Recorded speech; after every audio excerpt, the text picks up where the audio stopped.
So ayan guys, naghahanda na po tayo sa ating pagluto ng ating pakain sa ating mga alagang baboy. Ayan, nagpapaapoy tayo.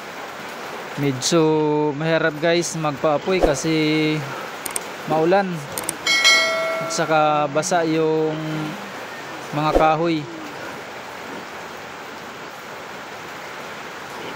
Medyo basa lang tayo guys.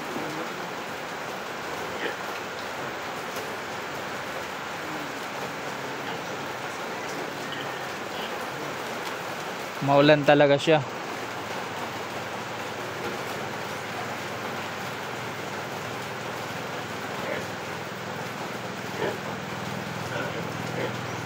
So every morning guys ay nagluluto po tayo ng pakain sa ating mga baboy. Bali minimix po natin yan sa feeds para makatipid din tayo guys sa feeds, lalong lalo na ay napakamahal po yung feeds ngayon, kaya kailangan natin guys gumawa ng paraan para hindi tayo maparami ng pakain sa feeds.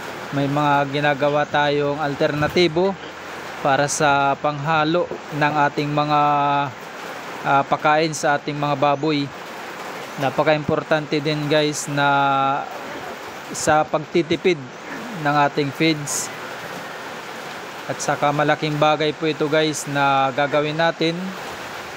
Malaking bagay po ito na mga ihahalo natin guys sa ating feeds, sa ating pakain sa ating mga baboy. Ayan, so mag-start na po tayo. Magpapakulo muna tayo guys ng tubig. Patapos nyan ay pag kumulo na po yung tubig, ilalagay na po natin guys yung minix nating kasaba.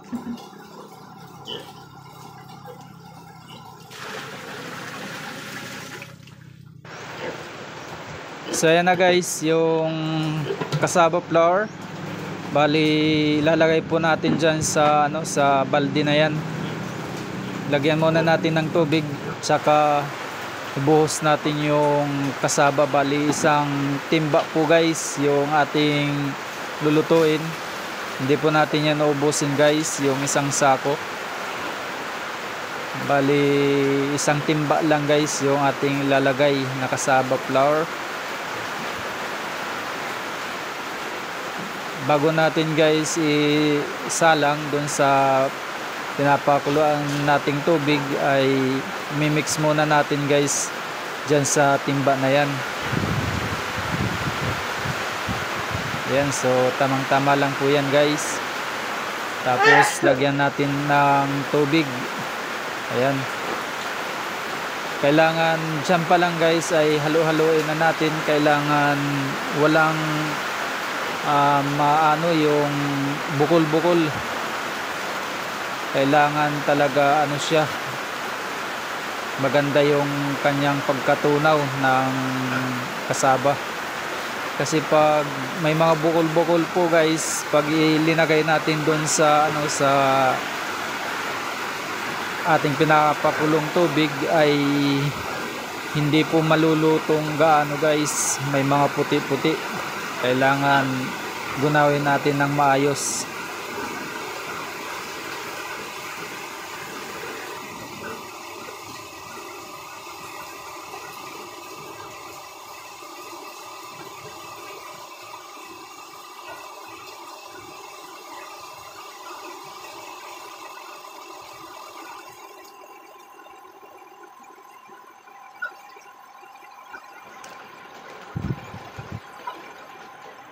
So ayan guys, ay medyo mainit na yata yung tubig na pinapakulo natin.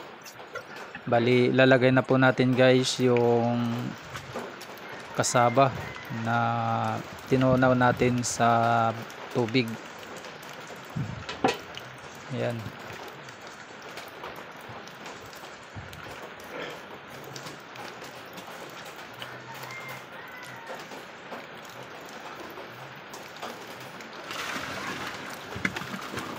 So So medyo maulan lang guys, hindi umaapoy yung ating mga panggatong, babasa, pero maluluto po yan.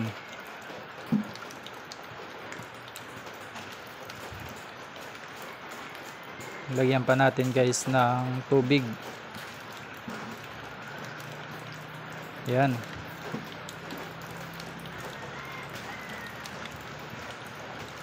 Tapos haluin po natin yan guys para hindi magbukol-bukol yung kasaba. Kailangan halu-haluin po yan guys.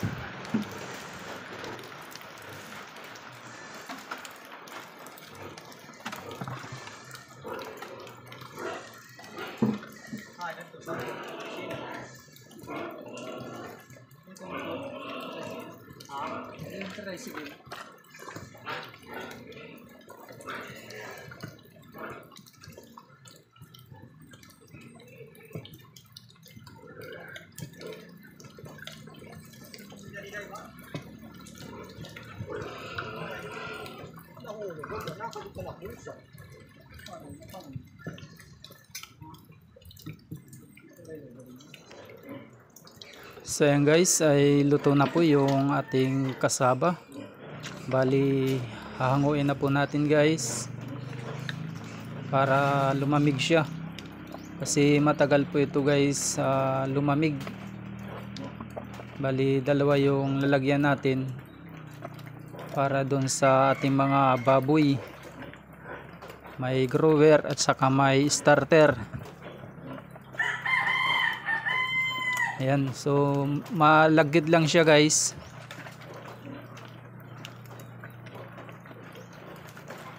Makitubig lang siya. Haluan pa po natin yan ng tubig.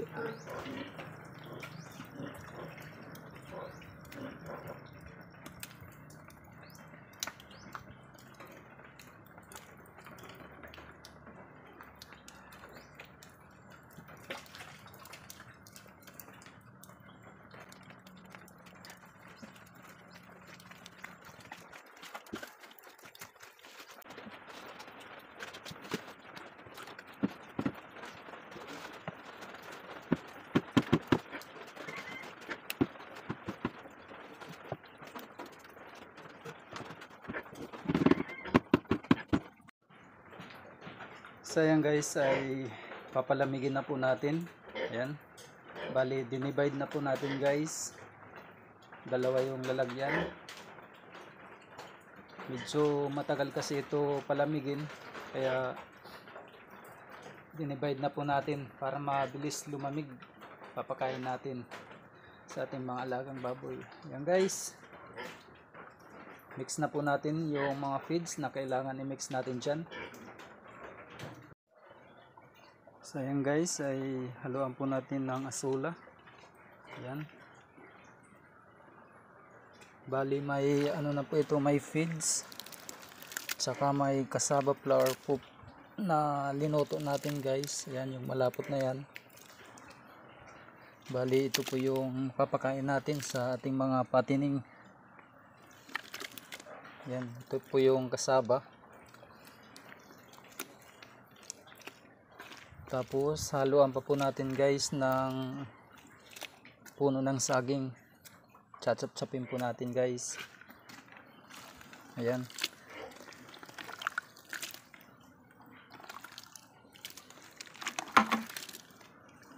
So i-mix lang natin guys.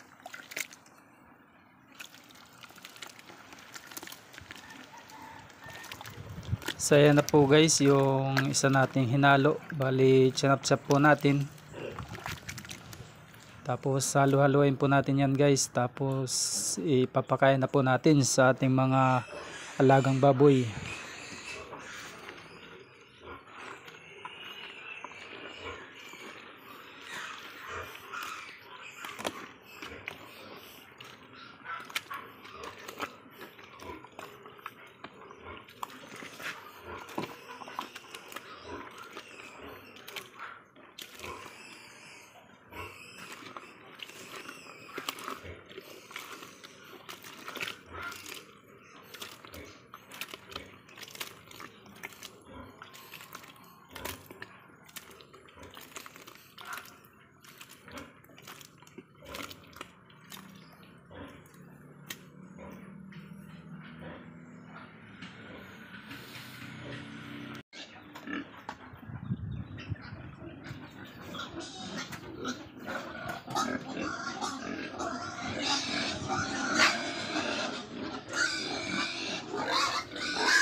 So ayan guys, nagsisikayan na sila.